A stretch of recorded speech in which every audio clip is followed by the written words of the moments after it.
En el momento que se genera una emergencia, el sistema de protección civil va a enviar medios para allá. El sistema de protección civil tenía medidas previas, el control de riesgo en ese origen, todas esas medidas preventivas que hayamos hecho, pero a veces no se hacen, a veces no podemos confiar en que todo el mundo ha hecho su tarea, en que porque muchas veces es cuestión también de mantenimiento, de medidas preventivas, o de simplemente que hay gente que asume que el riesgo pues no debe de evitarlo. En el momento que se desarrolla esa emergencia va a ser muy importante que entendamos cómo funciona el sistema, sobre todo la parte en medio de todo el jaleo. Tenemos otra vez el caso de las inundaciones, vemos que el riesgo es evidente, puede venir el agua, se va a llevar coches, se puede llevar personas. El sistema poco puede hacer aquí para salvar los coches, sobre todo ya cuando baja el agua con mucha fuerza. Es muy probable que se lleve todos esos coches y no podamos hacer grandes cosas. Si tenemos personas que estaban ocupando esos vehículos, el sistema de protección civil, por personas como bomberos, rescatadores, va a intentar sacar a la gente. Pero eso implica un grave riesgo también para los propios rescatadores. Hay emergencias en las que el propio personal de intervención pues, se ve muy limitado y se expone demasiado. Entonces, sobre todo, estas situaciones rápidas, demasiado estresantes para el personal, donde tenemos que tomar decisiones muy rápidas, va a implicar un grado de exposición mucho mayor. Y para el rescatador no suele haber rescatador. Entonces va a ser mucho más importante el control en el origen que la propia emergencia, la gestión de la propia emergencia. Pero bueno, aún así el sistema tiene medios para esto, es la parte más operativa, más de intervención y quizás también la más vistosa. Pero también tenemos que entender que muere personal de intervención en las actuaciones. Aquí vemos dos vehículos que van hacia rescates, cómo se quedan bloqueados. El sistema contempla que cualquier persona puede echar una mano, pero sobre todo ya cuando son complicadas, pues intervenimos ya con personal mucho más especializado. En la parte de incendios forestales, aquellas personas que viven en entornos de riesgo, vemos aquí el mapa en rojo, las zonas más peligrosas de las islas en cara a incendios forestales.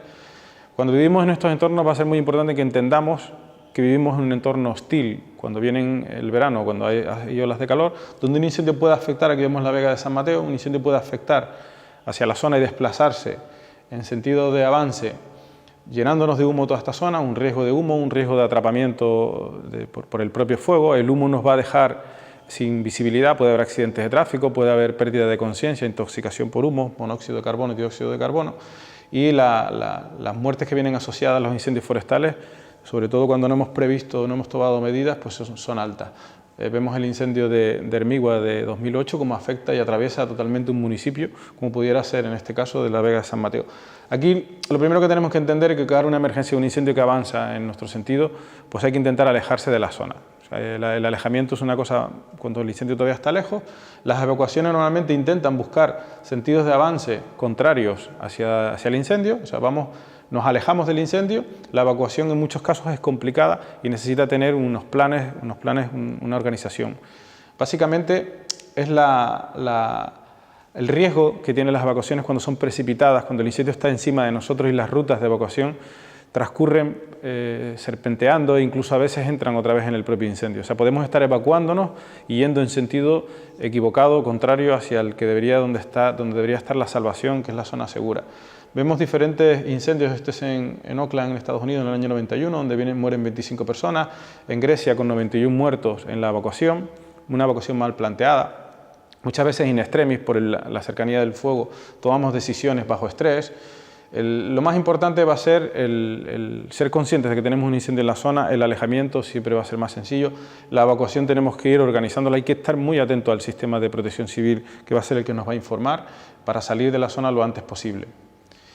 Y por último tenemos ya como última medida el confinamiento. En aquellos casos donde el incendio pueda dejarnos bloqueada la ruta de salida, que no podamos salir, tenemos que identificar este riesgo y tenemos que ser conscientes de que la zona debe estar protegida con una serie de medidas preventivas alrededor y que se convierta la vivienda en una zona segura, una especie de búnker que nos proteja del incendio.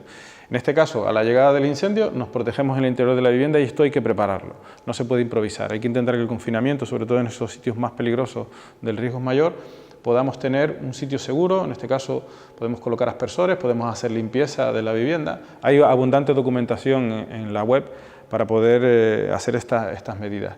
Tenemos que tener en cuenta que a la llegada de los frentes de incendio, el estrés que vamos a soportar va a ser alto, hay una serie de condicionantes en longitudes de llama que va a ser lo que nos va a echar de la zona, incluso nos va a hacer replegarnos, no es lo mismo con una manguera pequeñita intentando apagar ese fuego que un fuego de copas que se acerca a nuestra vivienda porque no hemos hecho trabajos preventivos. Las actuaciones no va a ser lo mismo con cubos que con mangueras. Pero esto hay que prepararlo, sobre todo estas personas que viven en viviendas aisladas, en entornos de mucho riesgo, en zona forestal.